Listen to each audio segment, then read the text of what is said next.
Hello everyone. तो एक बार फिर एक और सेशन करते हैं 450 टू 650 प्लस। आप जानते हैं ये बहुत इम्पॉर्टेंट एक लड़ाई हम लोग लड़ रहे हैं, एक एक्सेलेंस की तरफ जा रहे हैं और बहुत अच्छे बच्चों के लिए वीडियो रिकॉर्ड हो रहे हैं जो कि अपने इंस्टीट्यूट्स में और भी किसी और टेस्ट सीरीज़ में 450 प्लस स्कोर कर रहे हैं। They are very serious contenders for the NEET entrance exam. तो अब हमारा मकसद ये है कि ये एक और लीप कैसे लिया जाए, तो गुड टू ग्रेट कैसे किया जाए, किस तरह से अच्छा होने से बहुत अच्छा एक्सेप्शनल होने का काम किया जाए। ये जो अब कुछ टाइम बच गया है आपके नीट एंट्रेंस एग्ज़ाम में, ये बहुत क्रिटिकल टाइम है।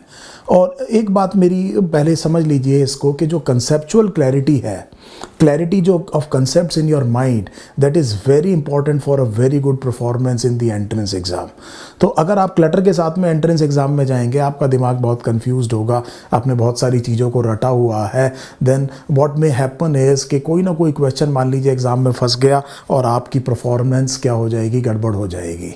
तो ये बहुत ज़रूरी है इस टाइम पर इस तरह के बच्चों के लिए कि आपको एग्जैक्टली पता होना चाहिए रेलेवेंट तौर पे कि क्या चीज़ है क्या। तो हर चीज़ को आप रट नहीं सकते।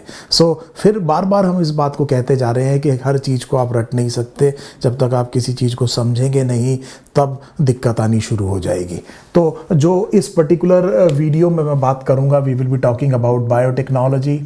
और बायोटेक्नोलॉजी में जो सेकंड चैप्टर है जिसमें हम एप्लीकेशंस की बात कर रहे हैं और इसमें दो इम्पॉर्टेंट कंसेप्ट्स की बात करेंगे। और पहला एप्लीकेशन इस वाले वीडियो में करेंगे, अगला एप्लीकेशन अगले वीडियो में करेंगे। दो छोटे छोटे वीडियोस और रिलेवेंट चीज़ मैं आपको बताने की कोशिश करूंगा जो कि एंट्रेंस एग्ज़ाम के लिए बहुत ज़्यादा इम्पॉर्टेंट है। तो इस वीडियो के लिए मैंने सेलेक्ट किया है टॉपिक आरएनए इंटरफेरेंस। तो इसको हम ऐसे लिख देते हैं आरएनए आई या आरएनए इंटरफेरेंस। आप जानते हैं कि आपकी एनसीईआरटी में एक सब टॉपिक है जिसे हम कहते हैं पेस्ट रेजिस्टेंट प्लांट्स। तो ये किस तरह से बनाए जा सकते हैं और क्या इंपॉर्टेंस है आरएनए इंटरफेरेंस की। तो देखिए मैं एक बड़ी इंपॉर्टेंट बात कर दूं, जो बच्चे यहाँ पर बायोलॉजी का वीडियो देख रहे हैं उनको मैं आपको ऑनेस्टली आपको बात बताना शुरू करता हूँ कि जब आप 12th के लेवल पर पढ़ रहे हैं तो बहुत ही इनिशियल स्टेजेस पर बहुत बेसिक कंसेप्ट्स आपको पता होने चाहिए। These are very very tough topics even for postgraduate students and all. It is not an easy topic, let me tell you straight away. तो अब इसमें दो चीज़ें हमें समझनी है। एक तो ये कि बेसिक्स बिल्कुल क्लियर होने चाहिए और ज़रूरत से ज़्यादा इन टॉपिक्स में घुसना नहीं है, नहीं तो प्रॉब्लम आ जाएगी। I am talking very practical here. So this is what is called as smart work, smart education की बात कर रहा हूँ। एक तो मैंने आपसे कहा कि पक्के तौर पे आपको पता होना चाहिए है क्या। दूसरा, बहुत ज़्यादा जानने की कोशिश मत करिए। मैं एक छोटी सा आइडिया देता हूँ। RNA interference 2006 Fire and Mello got Nobel prize for this. तो जो नोबेल प्राइज है discovery for RNA interference, that was actually awarded to Fire and Mello in 2006। और ये समझिए केवल 7-8 साल बाद डिस्कवरी के। तो नॉर्मली आप ऐसा देखते हैं कि चीज़ डिस्कवर हुई, कई सालों तक उसको टेस्ट किया गया, फिर उसकी इंपॉर्टेंस जब पब्लिक लाइफ में काफ़ी ज़्यादा आ गई तब जा कर के उसको रिकॉग्निशन मिला and then the Nobel prize is given. So इतनी जल्दी नोबेल प्राइज़ देना इतना is not a very very very very common thing to happen. So you can easily understand something very very important was discovered by Fire and Mello. तो मैं दो बातें आपको यहां पर बता रहा हूं। देखिए, पहली तो चीज ये समझिए कि जीन एक्सप्रेशन किसे कहते हैं। तो this is a method of gene regulating gene expression. ये आपने अपनी एनसीईआरटी में पढ़ा है। तो मैं पहला बेसिक कंसेप्ट तो आपको यही बता रहा हूं कि what exactly is gene expression. तो जब हम जीन की बात करते हैं तो नैरो सेंस में जब हम जीन को डिफाइन करते हैं, देखिए मैंने क्या कहा, नैरो सेंस में जब हम जीन को डिफाइन करते हैं तो हम ये कहते हैं कि it's a segment of DNA that will code for a protein, जो एक प्रोटीन के लिए कोड करेगा। तो अब हमने ये कहा कि डीएनए की एक सेगमेंट जीन है। आप जानते हैं ट्रांसक्रिप्ट बनता है आरएनए और इस आरएनए को हम क्या कह रहे हैं, मैसेंजर आरएनए। और इसके ऊपर जो लैंग्वेज है वो ट्रांसलेट होकर के क्या बनती है, protein. This is how the central dogma of molecular biology functions. This is how the genetic information flows in a cell from its storage part to the functional aspect, which is actually called as protein. This is what a student of class 12th actually understands the gene is, and this is what we are saying that okay, this is DNA, which is gene, and this is the expression of this particular gene. तो ये gene इसने बनाया क्या, तो इसने बनाया क्या, protein. तो ये प्रोटीन इस जीन का क्या हो गया, एक्सप्रेशन हो गया। हम इस तरह से मोटे तौर पे बात कर रहे हैं। अब अगर आपको जीन एक्सप्रेशन को रेगुलेट करना है, अगर आपने जीन एक्सप्रेशन को रेगुलेट करना है तो आपने मॉलिक्यूलर जेनेटिक्स में लैक ओपरन पढ़ा होगा, प्रोकैरियोट्स में जीन एक्सप्रेशन को रेगुलेट करने का तरीका। तो आप जानते हैं लैक ओपरन की फंक्शनिंग आपने बड़ी डिटेल में पढ़ी होगी। तो वहाँ पर जो रेगुलेटरी जीन है वो एक प्रोटीन बनाती है जिसे हम कहते हैं रिप्रेसर, और वो रिप्रेसर जाकर के ऑपरेटर को बाइंड करता है और जिसकी वजह से आरएनए पॉलीमरेज ओपरन को ट्रांसक्राइब नहीं कर पाता। तो हम एक बहुत इंपॉर्टेंट क्वेश्चन एंट्रेंस के लिए करते हैं कि जो जीन एक्सप्रेशन रेगुलेट होता है प्रोकैरियोट्स में, that is exclusively regulated at the level of initiation of transcription. Now initiation of transcription will be binding of RNA polymerase to the promoter. आप जानते हैं ट्रांसक्रिप्शन यूनिट के अप यूनिट अपस्ट्रीम एक particular segment होती है DNA की जिसे आप प्रमोटर कहते हैं।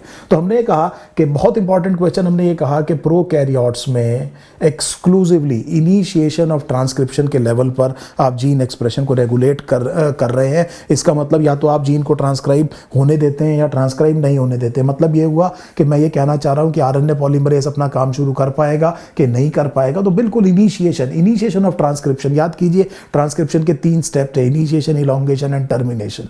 तो हम इनिशिएशन ऑफ ट्रांसमिशन पर जीन एक्सप्रेशन को रेगुलेट कर रहे हैं, ये काम प्रोकैरियोट्स में है।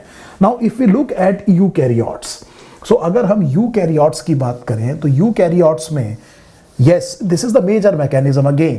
तो यूकैरियोट्स में भी इनिशिएशन ऑफ ट्रांसक्रिप्शन, इसको रेगुलेट करना is the major mechanism, but is not the only mechanism, तो और भी तरीके हैं किसमें, यूकैरियोट्स में क्या हो सकता है कि मान लीजिए ये एक न्यूक्लियस है, आप जानते हैं यूकैरियोट में न्यूक्लियस होगा, यहां पर हम कह रहे हैं कि मैसेंजर आरएनए बना, तो आप इस मैसेंजर आरएनए को ट्रांसपोर्ट होने से रोक सकते हैं। तो पहले तो आपने इसको बनने ही नहीं दिया जैसे प्रोकैरियोट्स में हो रहा था, और अगर बन गया आप इसको वहां पे रेगुलेट नहीं कर पाए तो आप इसे ट्रांसपोर्ट होने से रोक सकते हैं। ये भी तरीका हो सकता है जीन एक्सप्रेशन को रेगुलेट करने का। देखिए मुझे वो प्रोटीन नहीं बनने देना है। तीसरा तरीका यह है कि इस मैसेंजर आरएनए को मैं साइटोप्लाज्म में किसी और आरएनए से क्या कर दूं, डिस्ट्रॉय कर दूं। बड़े ध्यान से सुनिएगा मेरी बात को। ये ट्रांसपोर्ट होकर के कहां पर आ गया, साइटोप्लाज्म में, और मैं पहले से प्रेजेंट यहां पर किसी और आरएनए से इस मैसेंजर आरएनए को काम ना करने दूं, इसे डिस्ट्रॉय कर दूं, तो मैंने ये जो है जीन को क्या कर दिया, साइलेंस कर दिया।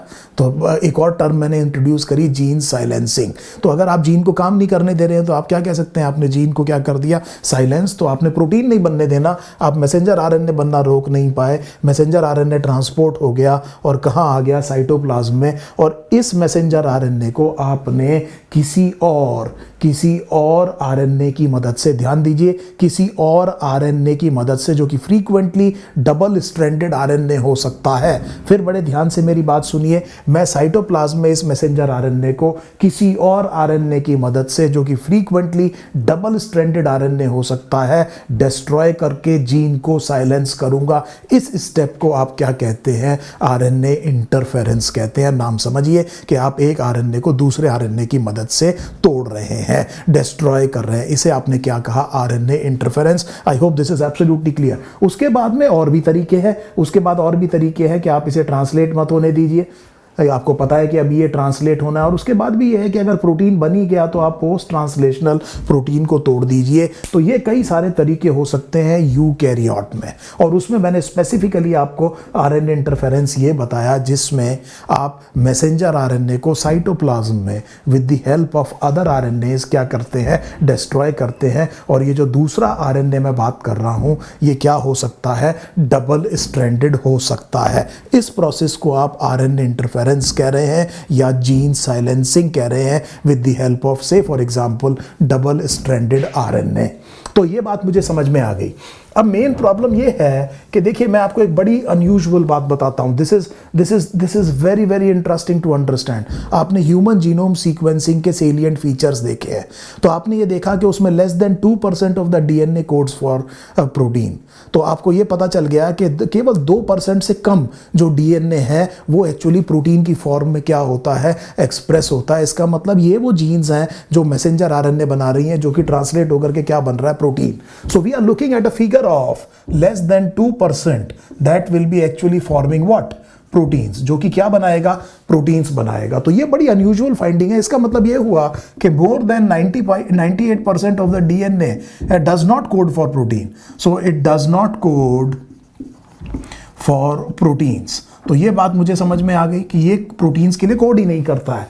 अब मेन चीज ये आ गई कि इस 98% में कुछ ऐसा होगा, there will be some DNA that will actually code for transfer RNA and ribosomal RNA, जो ट्रांसफर आरएनए और राइबोसोमल आरएनए के लिए क्या करेगा, कोड करेगा। बड़े ध्यान से मेरी बात सुनिए। तो ये तो फिर भी इसका मतलब किसी चीज को क्या कर रहा है, कोड कर रहा है। तो ये ट्रांसफर, अब इसके अलावा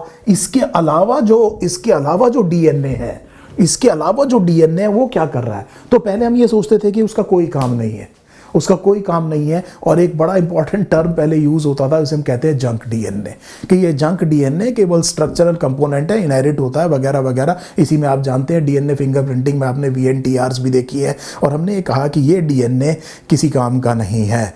हाँ, ये है कि इसका स्ट्रक्चरल रोल है, ये है कि ये इनहेरिट होता है, ये है कि यहाँ पर VNTRs हो सकती हैं। आप जानते हैं मिनी सैटेलाइट्स को VNTR कहते हैं, पॉलीमॉर्फिक होती हैं, हेरिटेबल होती हैं, इसीलिए आप डीएनए प्रोफाइलिंग या पॉजिटिव आइडेंटिटी कर सकते हैं किसी आदमी की with the help of DNA fingerprinting. लेकिन यहां पर हमने ये कहा कि अब हमें धीरे धीरे पता चल रहा है कि हम बहुत गलत थे।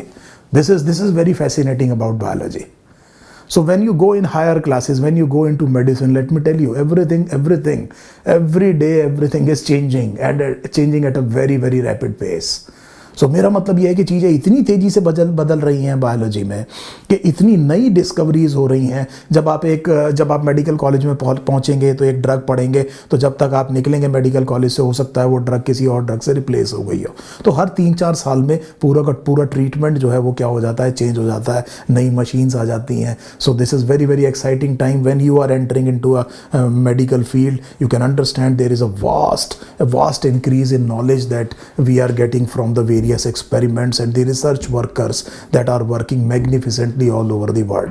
तो खैर ये बात तो बायोलॉजी के बारे में हुई। इसीलिए मेरा मानना यह है कि कई बारी जो डिटर्मिनिस्ट साइंस है, से फॉर एग्जांपल जब आप नीट एंट्रेंस की बात करते हैं तो मान लीजिए जो मॉर्फोलॉजी पार्ट है, तो मॉर्फोलॉजी में कुछ चेंज नहीं होना, तो वो हमने 12th के बच्चों को पढ़ा दिया ताकि वो उसको आसानी से ग्रैस्प कर सके। सब्जेक्ट को समझने की कोशिश कीजिए। जैसे ही आप मेडिकल एंट्रेंस में जाएंगे, मेडिकल कॉलेज में जाएंगे, अचानक बहुत बड़ा चेंज आ जाएगा, आपको बहुत ज़्यादा डिटेल्स पढ़नी पड़ेंगी। मेडिसिन में आते आते आपको पता लगेगा कि मैं बहुत बेसिक लेवल पर इस साइंस को पढ़ रहा हूँ, और इसीलिए मैंने आपसे शुरू में ही कहा था कि बेसिक्स समझना बहुत ज़रूरी है, because it is too complex for 12 students to even think about it, कि मतलब वो इतना ज़्यादा इसमें दिमाग लगाए, और इतना कोशिश भी मत करिए, it will be a wastage of time.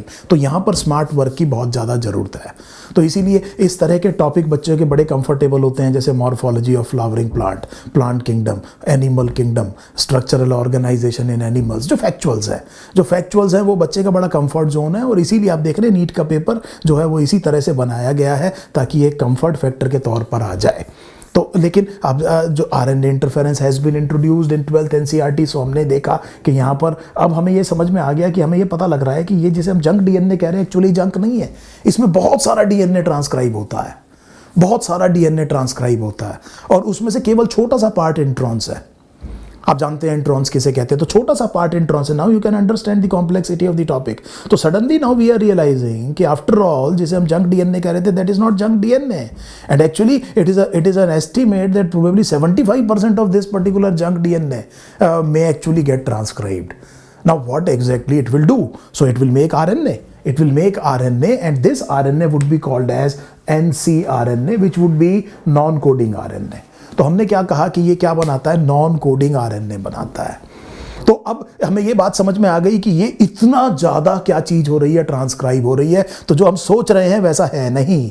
तो जैसे ही आप हायर क्लासेस में जाएंगे, this will be a very very fascinating read. तो अब आपको ये समझ में आ गया कि ये तो गड़बड़ कुछ और हो गई, जो मैं सोच रहा था वो कुछ और ही निकला, और ये नॉन कोडिंग आरएनए जो मैंने टर्म इंट्रोड्यूस किया, ncRNA। अब प्रॉब्लम ये है कि ये होता क्यों है, क्या इसका कोई फंक्शन है, या इसे भी जंक कह दें। तो जब हमने रिसर्च किया तो हमने ये देखा कि जीन एक्सप्रेशन को रेगुलेट करने में ये नॉन कोडिंग आरएनए बहुत क्रिटिकल रोल प्ले करता है। सो दैट मीन्स कि जीन एक्सप्रेशन को रेगुलेट करने के लिए ये नॉन कोडिंग आरएनए क्या कर रहा है, बहुत इंपॉर्टेंट रोल प्ले कर रहा है। देखिए, एक बहुत अच्छी किताब में एक बहुत बढ़िया एनालॉजी लिखी है। उसमें एनालॉजी ये लिखी है कि जब आप मान लीजिए किसी स्टेज परफॉर्मेंस को देखने गए और वो जो रॉक स्टार है जिसकी परफॉर्मेंस आप देखने गए, वो जब सामने आता है तो आप उसकी चकाचौंध में जो पीछे हजारों म्यूजिशियंस बैठे हैं उनको नेग्लेक्ट कर देते हैं, वो आपको दिखते नहीं है। तो यही कहानी यहाँ पर हो गई। तो आप मैसेंजर आरएनए से इतना ज़्यादा बायस्ड हो गए हैं कि आपको ध्यान नहीं आया कि ये जो इतना सारा जो पर्टिकुलर चीज़ है ये भी कुछ कर रहा है, और इसके बिना वो सिम्फनी चलेगी नहीं, वो रॉक स्टार भी कुछ काम नहीं कर पाएगा जो कि एक्चुअली मतलब अकेला है और उसके हज़ारों सपोर्ट में है। तो हो सकता है कि अब हम एक और चीज़ को रिविजिट कर रहे हैं कि क्या वाकई में मैसेंजर आरएनए बनने मेन काम है क्या? इज इट ट्रू दैट कि आपका जो जीनोम है उसका मेन काम मैसेंजर आरएनए बनाना है? तो इस चीज को भी, इस एफोरिज्म को भी हम क्या कर रहे हैं, रिविजिट कर रहे हैं। तो ये आपको समझ में आ गया नॉन कोडिंग आरएनए। अब ये जो नॉन कोडिंग आरएनए है, इसमें फिर मैं बहुत बेसिक लेवल पे दो का नाम आपके सामने लूंगा। एक को हम कहते हैं माइक्रो आरएनए और एक को हम कहते हैं स्मॉल इंटरफेयरिंग आरएनए। तो यहां पर हम दो तरह की बात करेंगे। एक को मैंने कहा माइक्रो आरएनए, इसको मैंने लिखा mRNA, एक को मैंने कहा siRNA और इसको हमने कहा स्मॉल इंटरफेयरिंग आरएनए। ये जो स्मॉल इंटरफेयरिंग आरएनए है, it is considered usually to be of exogenous source, बाहर से। सो से फॉर एग्जांपल वायरस लेके आ गया, तो वायरस में आप जानते हैं ट्रांसपोजोन्स होते हैं, मोबाइल जेनेटिक एलिमेंट्स। तो ये जो मोबाइल जेनेटिक एलिमेंट्स हैं, कहीं भी जाकर के अपने आप को, अपनी पोजीशन को क्या कर सकते हैं, चेंज कर सकते हैं। प्रॉब्लम ये है कि जनरली तो ये किसी ऐसी जगह जाएंगे जहां नुकसान नहीं होगा, पर अगर ये कहीं की ऐसी जगह इंटीग्रेट हो गए जहां पर बहुत क्रिटिकल फंक्शन हो रहा है तो बहुत बड़ा नुकसान हो सकता है। तो इस तरह की चीजों से यूकैरियोट सेल अपने आप को बचाने की कोशिश करता है, और उसमें कौन मदद कर सकता है? siRNA।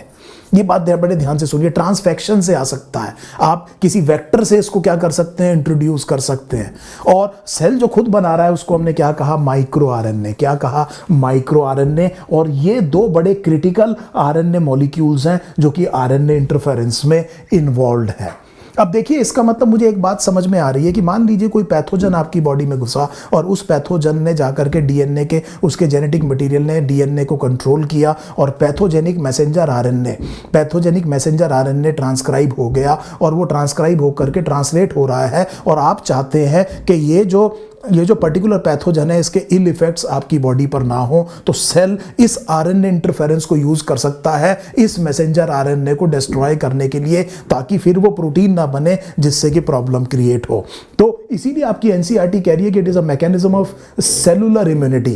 इनेट इम्यून रिस्पॉन्स में, सेलुलर इम्यूनिटी में we will now use RNA interference. It is found in practically all eukaryotic cells. तो ये करीब करीब सारे यूकैरियोटिक सेल्स में मिलता है। फिर आप समझिए, it's a mechanism of cell defence, it is a cellular defence mechanism, जहां पर ये जो पैथोजन का जो मैसेंजर आरएनए है, it will be destroyed with the help of से फॉर एग्जांपल mRNA और siRNA।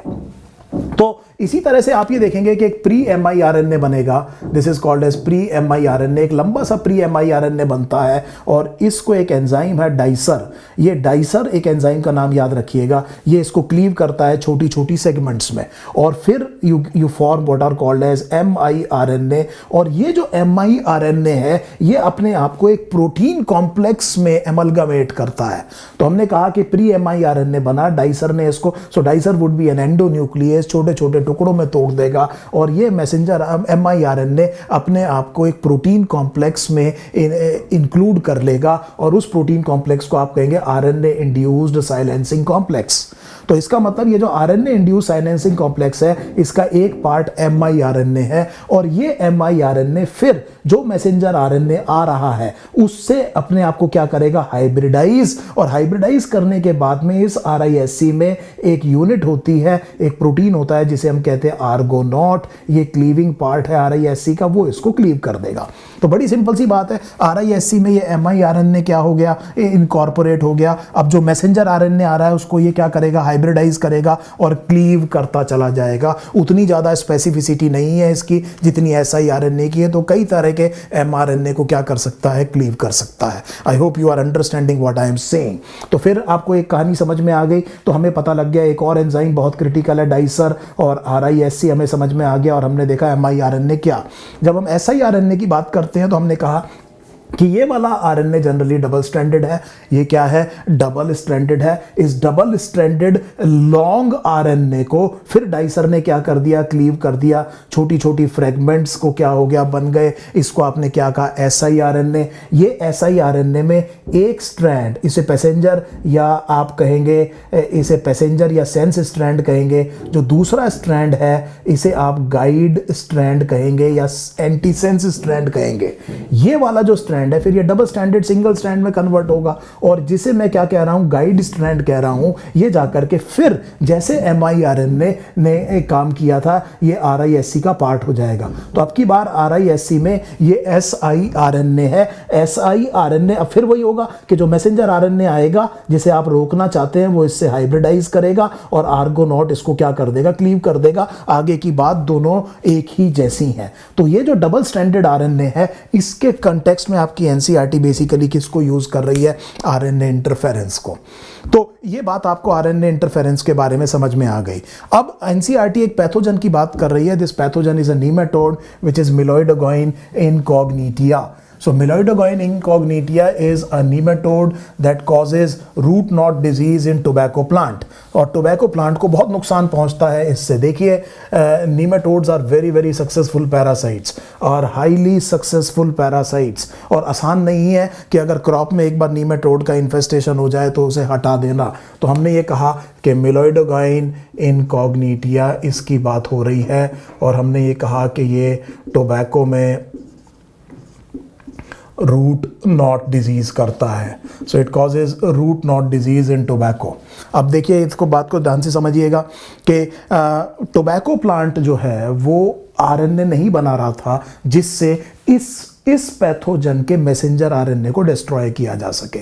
तो अगर आप अपनी एनसीईआरटी में जो लास्ट पैराग्राफ पढ़ेंगे तो उन्होंने ये कहा कि हमने एग्रोबैक्टीरियम आप जानते हैं, नेचुरल जेनेटिक इंजीनियर है प्लांट्स में। एग्रोबैक्टीरियम की मदद से वो डबल स्ट्रैंडेड डीएनए पहुंचा दिया किसमें? टोबैको प्लांट में। ट्रांसजेनिक टोबैको प्लांट में आपने डबल स्ट्रैंडेड, देखिए ध्यान से क्या लिखा है, डीएनए पहुंचाया, और इस तरह का ये डबल स्ट्रैंडेड डीएनए था कि दोनों स्ट्रैंड इसके क्या हो? ट्रांसक्राइब हो, और दोनों स्ट्रैंड ट्रांसक्राइब होकर के क्या बनाए? डबल स्ट्रैंडेड आरएनए बनाए। तो आपने इस सेल को इस लायक बनाया कि वो डबल स्ट्रैंडेड आरएनए बनाए, और ये जो डबल स्ट्रैंडेड आरएनए फिर आप जानते हैं डाइसर इसको क्लीव करेगा and then it will be incorporated into RISC, और इस मिलोइडोगाइन इनकॉग्निटा के जो मैसेंजर आरएनए मॉलिक्यूल्स हैं उनको ये क्या करेगा? डिस्ट्रॉय करेगा, और इस वजह से ये जो ट्रांसजेनिक टोबैको प्लांट है वो इस पैथोजन के लिए इम्यून हो जाएगा। तो बड़े ध्यान से एक बार मैं आपको रिवाइज करा दे रहा हूं। मैंने ये कहा कि there was a big problem with Meloidogyne incognita in which crop? Tobacco. And what disease is caused? Root knot disease. It is leading to a very very devastating crop damage. So the problem is nematodes are very successful parasites, not easy to eradicate. So what approach was taken? RNA interference. How was it ensured that what was done? That using a vector agrobacterium, double stranded DNA was inserted into the transgenic plant. The insertion of the double stranded DNA was such that both strands got transcribed, and because you know that the two strands are not only anti-parallel but complementary, so the messenger RNA molecules transcribed will also be complementary, so they join to form a double stranded RNA. And then NCERT says it initiates RNA interference. How? That this double stranded RNA is cleaved by dicer, and then this double stranded RNA, then the two strands get separated. There is a guide strand, there is an antisense guide or antisense strand that gets incorporated into a protein complex which is called as RISC, and then it hybridizes with the pathogenic messenger RNA, and the argonaut, which is the catalytic cleaving part of the RISC complex, will actually cleave the messenger RNA molecule, and therefore the proteins will not be formed, and hence the plant will be immune to this particular pathogen. I hope you have understood about RNA interference. I will do a very small video, the second video in this particular session. This will be on gene therapy.